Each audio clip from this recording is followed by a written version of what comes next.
ఆదివారం మధ్యాహ్నం రాష్ట్రం మొత్తం బెంగళూరు నుండి వినాశకరమైన వార్తలకు సాక్ష్యం ఇచ్చింది. నటుడు చిరంజీవి సర్జా భారీ గుండెపోటుకి గురైనట్లుగా న్యూస్ ఛానల్స్ నివేదించడం మొదలుపెట్టాయి. హాస్పిటల్ నుండి ఫోటోస్ రావటం మొదలవగానే మేఘనా దుఃఖానికి అంతులేదు. చిరంజీవి మేఘనా పెళ్లి చేసుకుని కేవలం 2 సంవత్సరాలు మాత్రమే అయింది. చిరు ఇంకా మేఘనా మొదట ఒక కార్యక్రమంలో కలుసుకున్నారు. చిరుని తన కుమార్తెకు పరిచయం చేసింది మేఘనా తల్లి ప్రియాంక జోష్.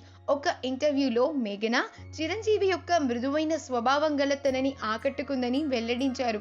తర్వాత చిరు ఇంకా మేఘనా 10 సంవత్సరాల పాటు మంచి స్నేహితులుగా కూడా ఉన్నారు. వీళ్ళని చూసిన ప్రతి ఒక్కరు కూడా మేడ్ ఫర్ ఈచ్ అదర్ అనేవారు. కొంతకాలానికి వీరిద్దరూ డేటింగ్ చేయడం ప్రారంభించారు. తర్వాత వివాహం చేసుకోవాలని నిర్ణయం కూడా తీసుకున్నారు. ఈలోగా చిరు ఇంకా మేఘనా ఇద్దరు ఆటగర అనే మూవీలో నటించారు. ఇది బాక్సాఫీస్ దగ్గర మంచి విజయాన్ని సాధించింది. స్క్రీన్ కెమిస్ట్రీలో వీళ్ళిద్దరూ ప్రేక్షకులను కూడా ఆకట్టుకున్నారు.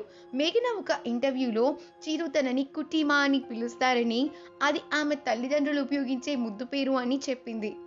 చిరు ముద్దు పేరు డార్ల్, అంటే డార్లింగ్ కి షార్ట్ కట్. 2017లో చిరు ఇంకా మేఘనా హాజరైన మరొక కార్యక్రమంలో చిరు తన తల్లి ఎక్కడా అని మేఘనాని పదే అడిగారు. అప్పుడే అర్థమైంది మేఘనాకు చిరు తన పెళ్లి గురించి తన తల్లికి చెప్పాలనుకుంటున్నారు అని. ఇక అంతే, సీన్ కట్ చేస్తే అదే కార్యక్రమంలో చిరు మేఘనా తల్లికి తాను మేఘనాని ఇష్టపడుతున్నానని, ఇంకా వివాహం చేసుకోవాలనుకుంటున్న సంగతిని చెప్పేశారు. ఈ వార్త ఇద్దరు కుటుంబాల మధ్య చర్చించబడింది. మరియు 2017లో వీరిద్దరి బెంగళూరులోని ఒక స్టార్ హోటల్లో నిశ్చితార్థం జరిగింది. కొన్ని నెలల తర్వాత మే 2018లో మేఘనా ఇంకా చిరు వివాహం చేసుకున్నారు. ఈ జంట త్వరలో ఒక బిడ్డను ఆశిస్తున్నారు.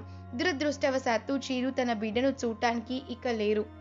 ఈ నష్టాన్ని భర్తీ చేయడానికి ఆ కుటుంబానికి అవసరమైన బలాన్ని అందిస్తుందని ఆశిస్తున్నాము.